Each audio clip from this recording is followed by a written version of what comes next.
तो मैं क्विकली जाता हूँ इसकी तरफ कि हाइपरटेंशन है क्या।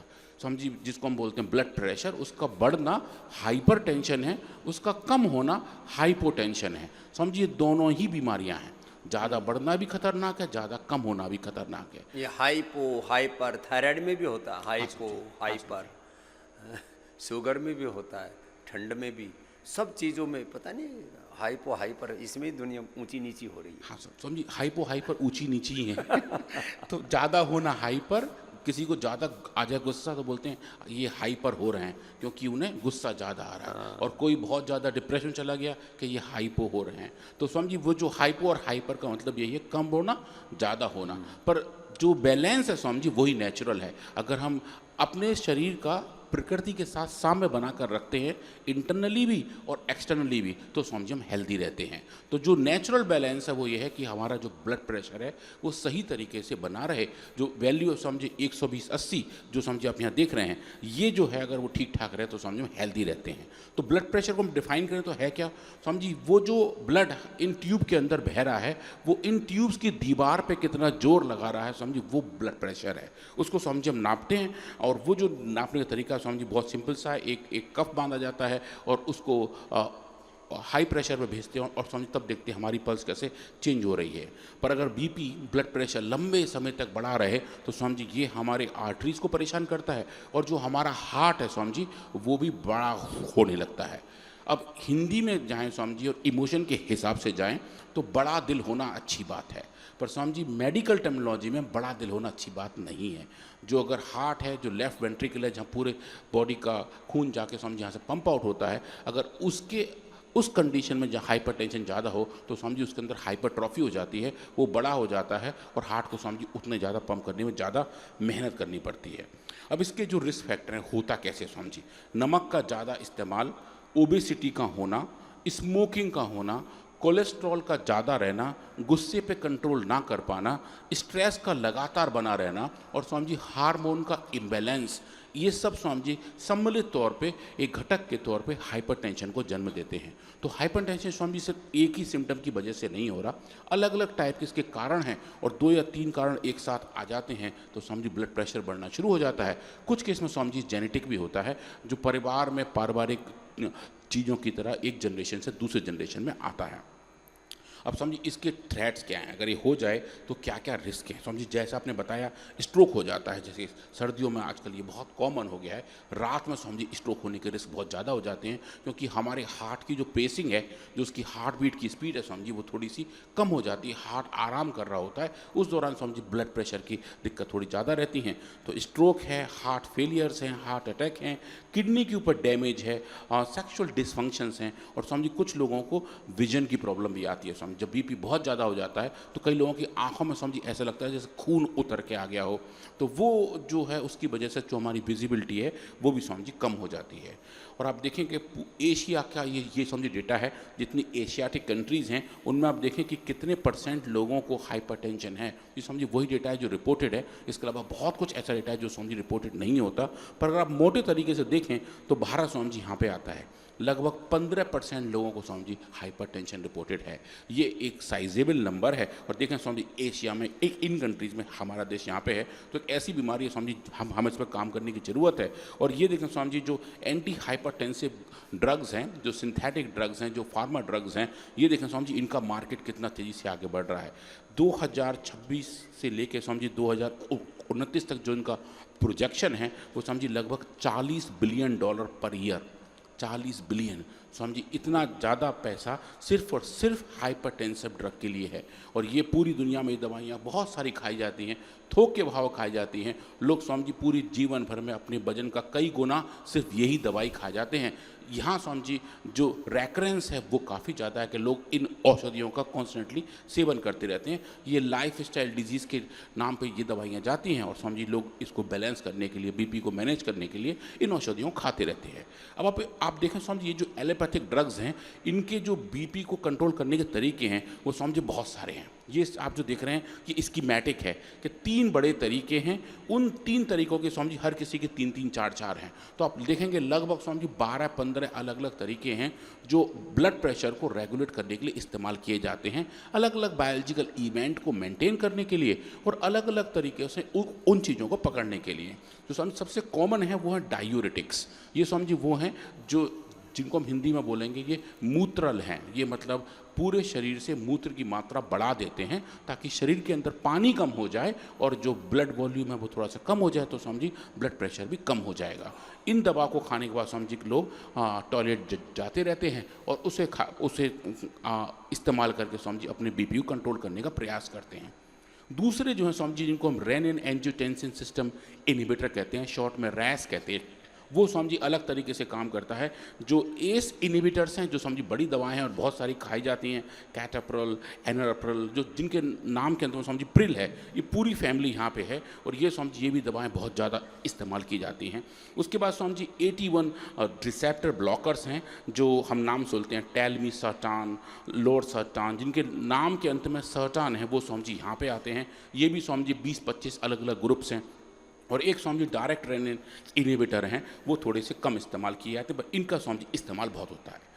तीसरी जो क्वालिटी है जो समझिए जो एक तरीका है वो है सिंपैथेटिक इनहिबिटर्स, जो बीटा ब्लॉकर्स के नाम से जाते हैं, अल्फा बीटा ब्लॉकर्स के नाम से जाने जाते हैं, और समझिए इनका भी इस्तेमाल खूब सारा होता है। इनके नाम के अंत में समझिए अब लॉल देखते हैं, नो लॉल। तो ये जो लॉल्स हैं समझिए ये बेसिकली बीमारियों को अलग तरीके से रेगुलेट करने का काम करते हैं। तो समझिए सिंथेटिक वर्ड में अलग अलग बीमारियों की क्लासेस हैं और अलग अलग बीमारियों की क्लासेस की अलग अलग उसी क्लास की दवाइयाँ हैं। तो ये समझिए कुछ हमने देखे हैं। अब हम इनके एक एक का एक देखेंगे काम कैसे करते हैं और वो जो मोड ऑफ एक्शन है समझिए वो क्या है, और उसके लंबे समय के इस्तेमाल से समझिए कौन कौन से दुष्प्रभाव हमारे शरीर पर पड़ते हैं समझिए वो हम देखेंगे। तो आप देखें समझिए ये डायूरेटिक्स हैं, ये बेसिकली जो हमारी किडनी की फिल्ट्रेशन है, हम जो देख रहे हैं स्क्रीन पर समझिए ये हमारी किडनी की फंक्शनल यूनिट है जिसको हम नेफ्रॉन कहते हैं, जहाँ समझिए मूत्र का निर्माण होता है, यहाँ से रक्त अंदर आता है, यहाँ से रक्त बाहर जाता है और यहाँ जाकर समझिए फिल्ट्रेशन होता है। और ये जो फिल्ट्रेशन है इसके बाद समझिए यहाँ पे जाके मूत्र बनना शुरू हो जाता है। तो ये जो दवाइयाँ हैं जिनको हम डायूरेटिक्स कहते हैं, जो मूत्रल हैं, वो जाके समझिए इसी सिस्टम को कंट्रोल करती हैं और जो वाटर का रीएब्जॉर्प्शन है समझिए उसको थोड़ा कम करती हैं।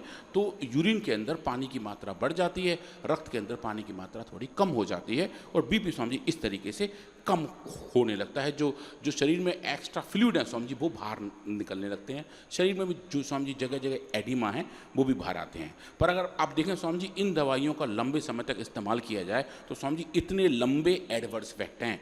ये जो मूत्रल दवाइयाँ हैं, जो डायूरेटिक्स हैं, समझिए उनके लंबे एडवर्स इफेक्ट हैं कि वो डिहाइड्रेशन पैदा करते हैं, हाइपोक्लोरीमिया पैदा करते हैं, हाइपोकैलीमिया पैदा करते हैं। इसका मतलब समझिए हाइपो मतलब कम, कैली मतलब पोटेशियम, ईमिया मतलब ब्लड। रक्त के अंदर पोटेशियम की मात्रा कम हो जाती है और सोडियम की मात्रा कम हो जाती है, थकान रहती है, वीकनेस रहती है, डिजीनेस रहती है, पल्स समझिए थोड़ी सी कम हो जाती है। कुछ केस में समझिए ऑर्थोस्टैटिक हाइपोटेंशन मतलब उठ के खड़े होते ही तुरंत लोग गिर जाते हैं, वो भी समझिए इन डायूरेटिक्स के ज़्यादा इस्तेमाल से, लंबे समय के इस्तेमाल की वजह से होता है। और समझिए हियरिंग लॉस भी होता है, टाइनिटाइटिस जैसी दिक्कत भी समझिए इन्हीं दवाइयों के साइड इफेक्ट के तौर पर दिखाई देती है। तो ये दवाइयाँ काम तो जो करती हैं सो करती हैं, पर समझिए अपने साथ ये एडवर्स इफेक्ट भी लेके आती हैं। अच्छा, ज़्यादातर लोगों को ऐसा लगता है शुगर की और ब्लड प्रेशर की, थायराइड की दवाइयाँ तो 100% सेफ होंगी, इनके तो साइड इफेक्ट होंगे ही नहीं। ये बिल्कुल भ्रांति है। घर बैठे भी ठीक कर सकते हैं। लो अब जरा सुनो, घर बैठे मंडूकासन, शशकासन, पवन मुक्तासन, मरकटासन कर लिया, थोड़ा शवासन कर लिया, लौकी के जूस के साथ मुक्तावटी या बीपी ग्रिट ले ली। हमारे एक बहुत बड़े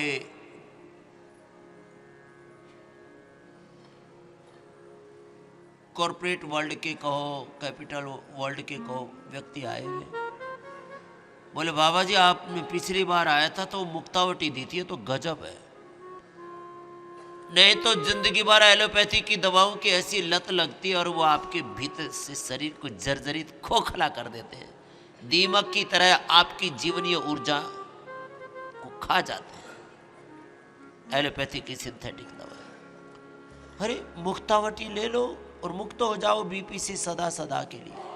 2-3 महीने लगातार ले लेना, बाद में बस प्राणायाम को थोड़ा सा कर लेना, 15-20 मिनट तो कर ही सकते हो।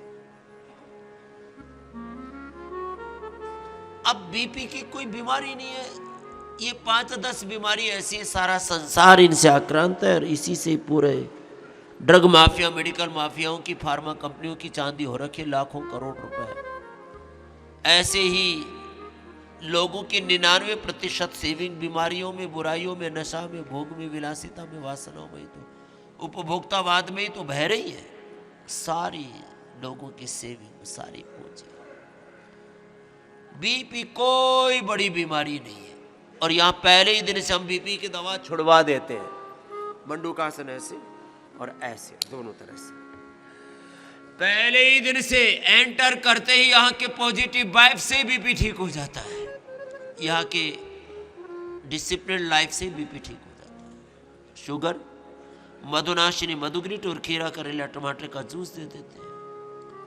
और श्रद्धा के अतिरेक में जब आप प्रवेश करते हो तो आपके भीतर एक ऐसी अलौकिक अप्रतिम ऊर्जा पैदा होती है, पेनक्रियाज की डीजनरेट हुई बीटा सेल्स रिजुवनेट हो जाते हैं। आपके भीतर एक ऐसी यौगिक आध्यात्मिक ऊर्जा उत्पन्न होती है, 37 ट्रिलियन सेल्स के पूरे रिसेप्टर्स, उसके न्यूक्लियस और उसकी माइटोकॉन्ड्रिया में ऊर्जा का प्रवाह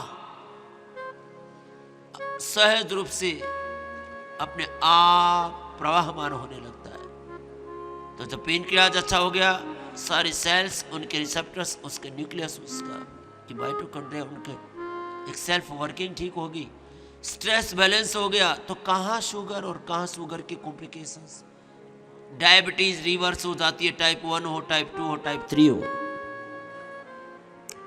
कि मधुनाशिनी मधुग्रिट, खीरा, करेला, टमाटर का जूस, थायराइड कितना ही ज्यादा हो, थायरोग्रिट से, धनिया के पानी से, अलग अलग चीजों में अलग अलग औषधियों, अलग अलग अनुपान, थायरोग्रिट धनिया के पानी के साथ देते, प्रोस्टोग्रिट गोखरू, धनिया और लौकी के जूस में काली मिर्च, तुलसी मिलाकर के उसके साथ देते।